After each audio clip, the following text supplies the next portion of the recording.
I'm Matthew, you're you, and this is Extra Credits. Today we're going to be talking about the B&M Flying Coasters. So to start out, I'm taking a look to see what Frontier has built as the example for a B&M Flyer. And it's not great. It's got a little bit of a kind of a Superman Ultimate Flight vibe. Very compact, but to me, that doesn't look like a B&M Flyer. So we're gonna build our own.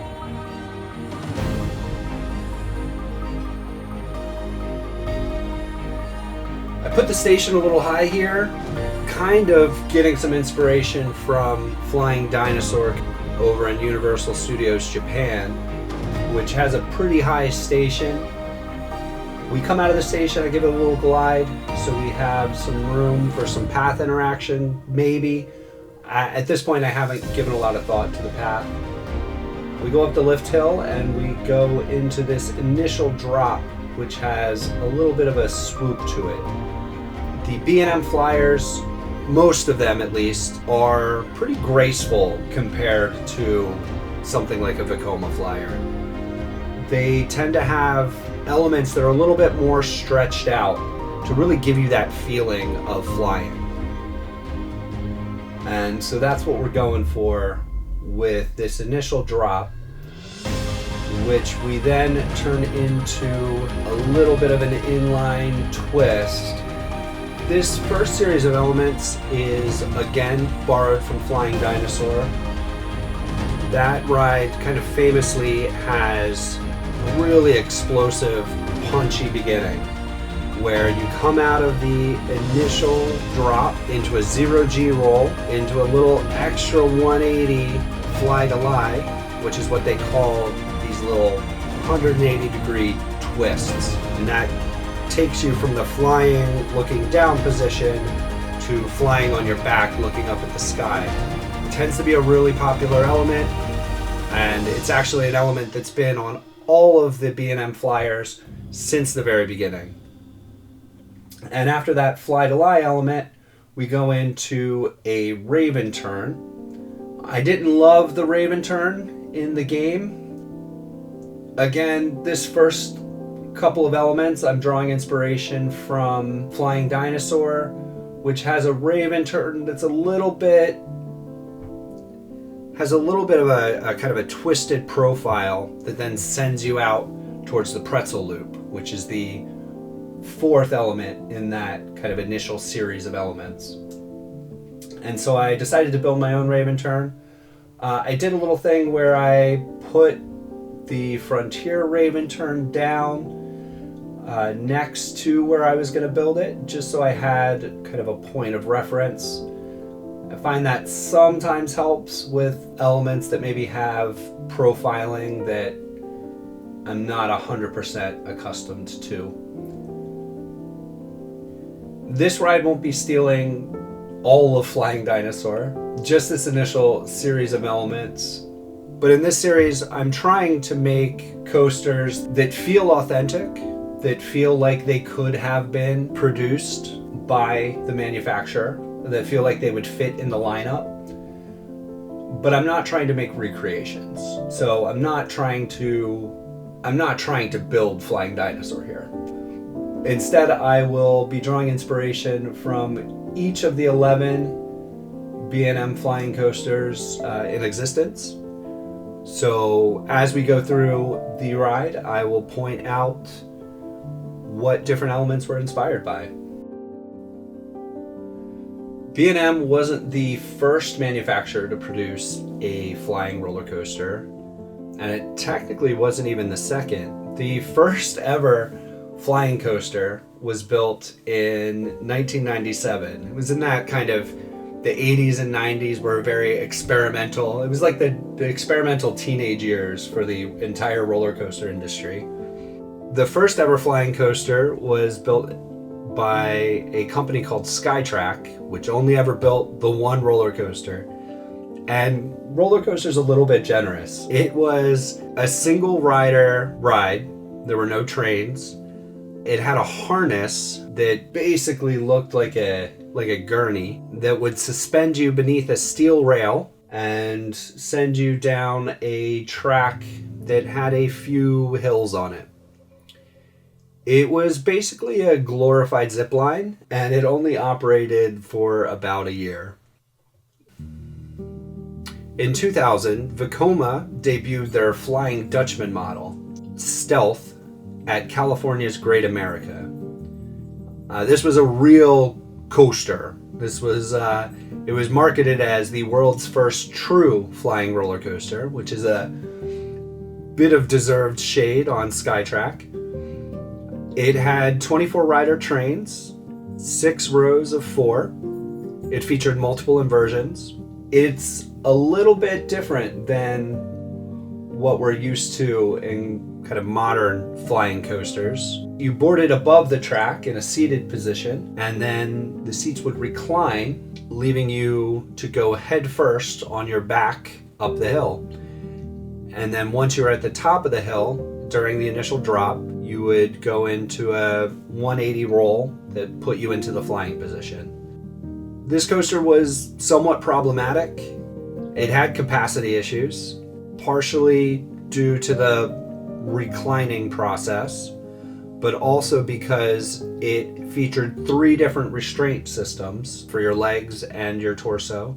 And so loading and unloading was a problem. Stealth was eventually moved to Carowinds, where it was renamed to Borg Assimilator, and it's still in operation at Carowinds as Nighthawk. Vekoma built 2 other of the Flying Dutchman coasters. They built X-Flight at Six Flags Worlds of Adventure in Mason, Ohio, and Batwing at Six Flags America in Maryland. X-Flight was relocated to Kings Island and renamed Firehawk, but it was demolished in 2018. Batwing is still operating under its original name and in its original park.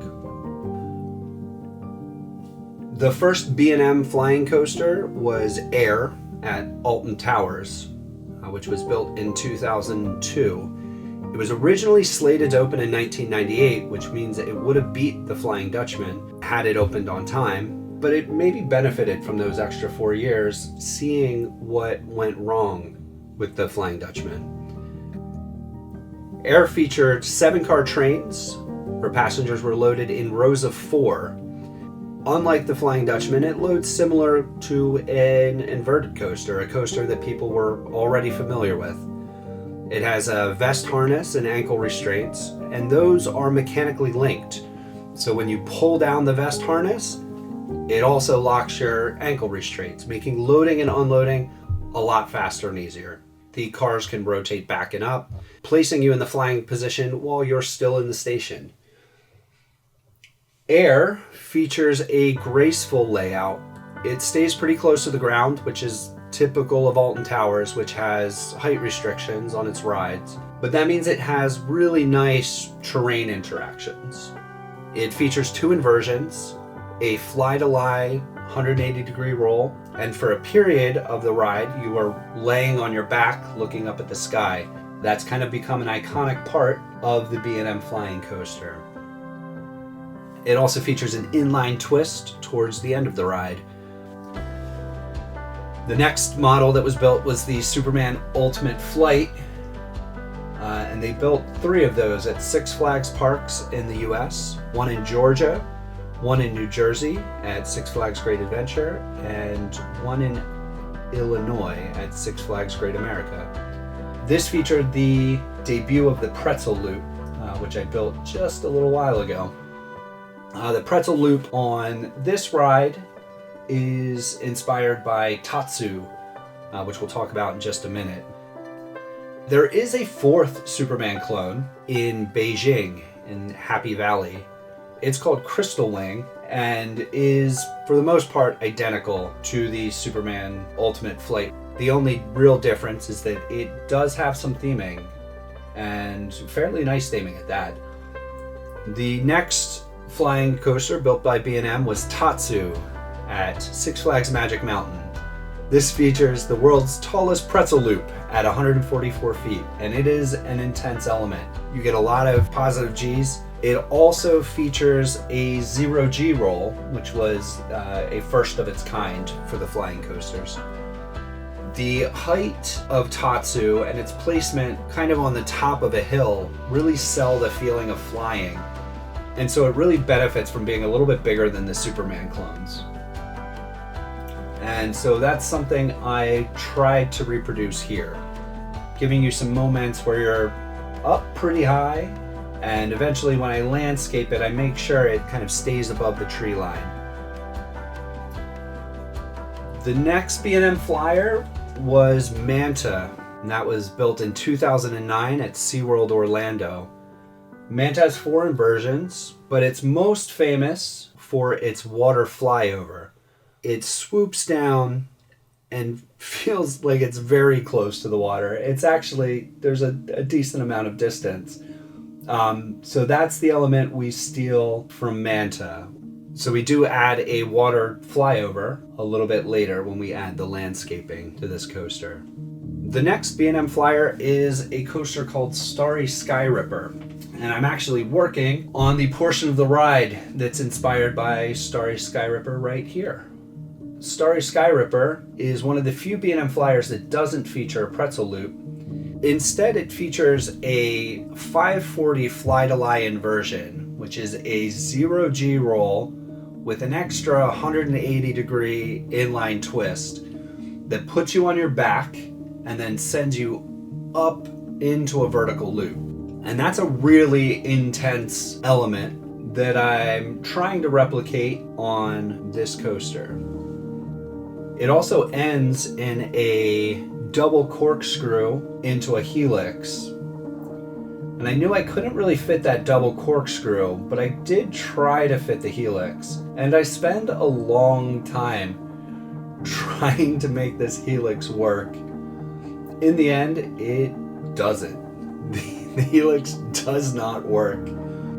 I tried switching it up, doing maybe a half helix. I really wanted to do a helix because a lot of the B&M coasters do feature a helix towards the end of the ride. The Superman clones do. Manta does. Starry Sky Ripper does. Acrobat does. Flying Dinosaur does. They all have a helix towards the end. Almost all of them have a helix towards the end. So I tried to get it to work, and it just didn't. So we're gonna be a little different here. We're not doing a helix towards the end of the ride. We do eventually end up doing sort of a little half helix. The next B&M Flyer was Acrobat at Nagashima Spa World, which was built in 2015, and it's just Manta. It's just Manta. It's a Manta clone. It's nice. It is one of the better themed rides at Nagashima Spa World. It doesn't fit the terrain quite as well as Manta does, and that's kind of its big weakness, is Manta was really built for its location and benefits from its terrain interactions, its water interactions. It all feels really natural.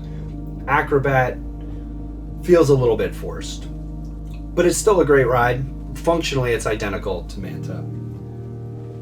In 2015, B&M built Harpy at Zishuangbana Sunakland in China.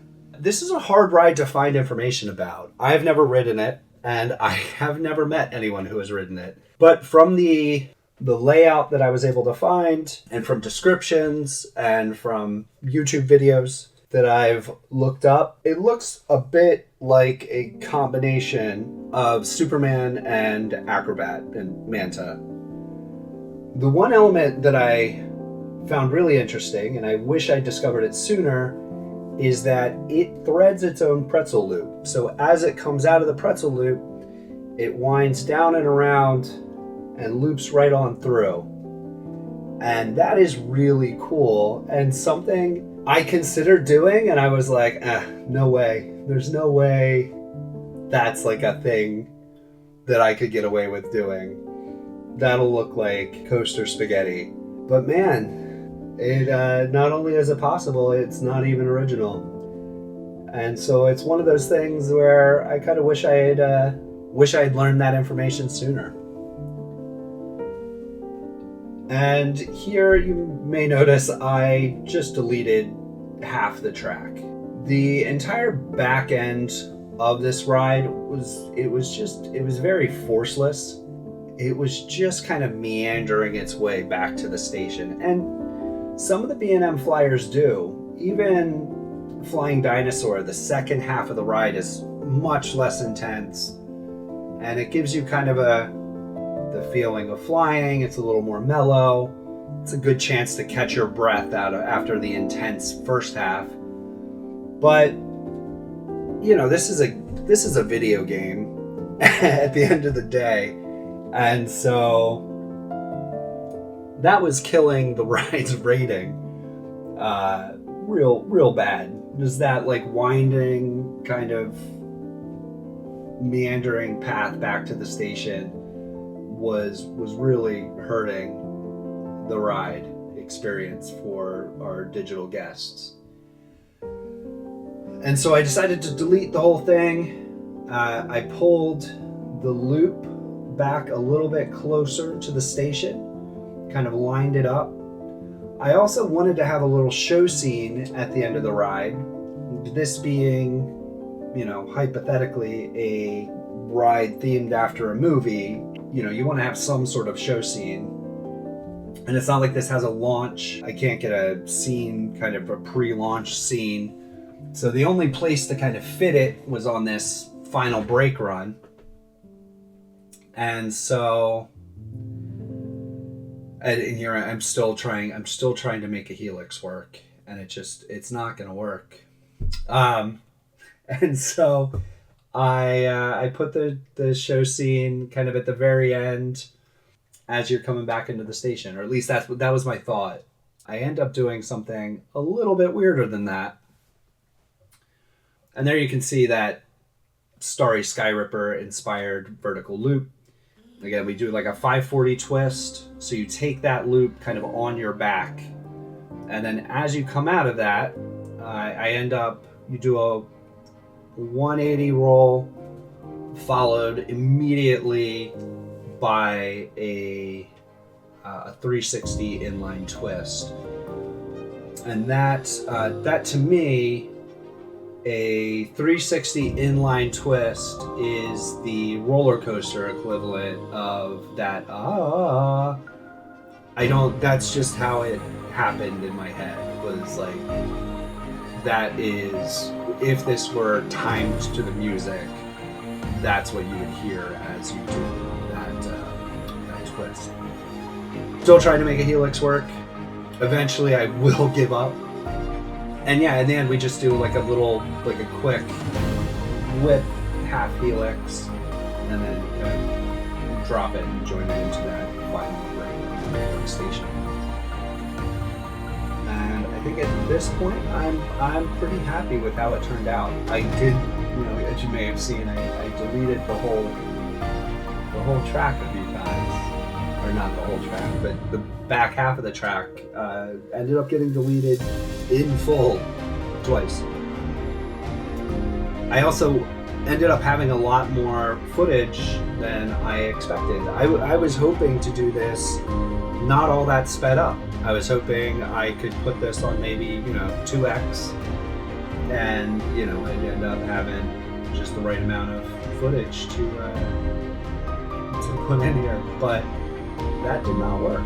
When I finished this ride, I ended up having 10 hours of footage, if you include the theming.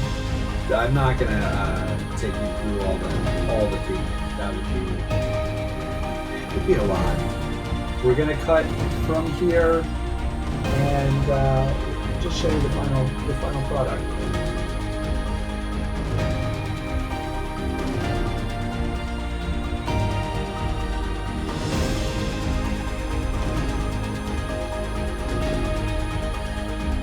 And in the end, we have coaster that's all green, and I feel like it represents B&M Flyer fairly well. I feel like it could slide right into the lineup and it would fit right in.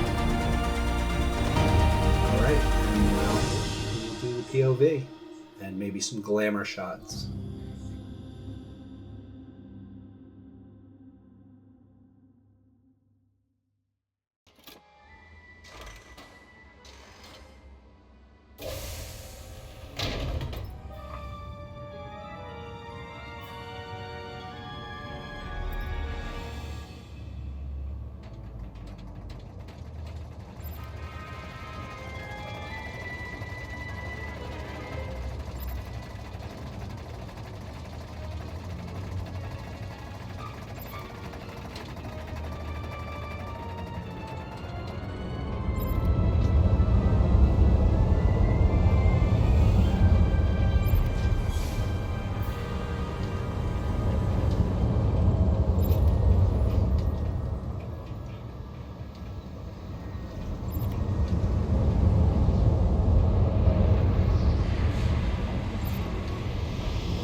If you're looking to plan a vacation for any of the theme parks that we've mentioned today, so that you can pick up some B&M flyer credits, or if you're just looking to get away for a while, reach out to me at magicvoyager.com. I would love to help you plan your next vacation.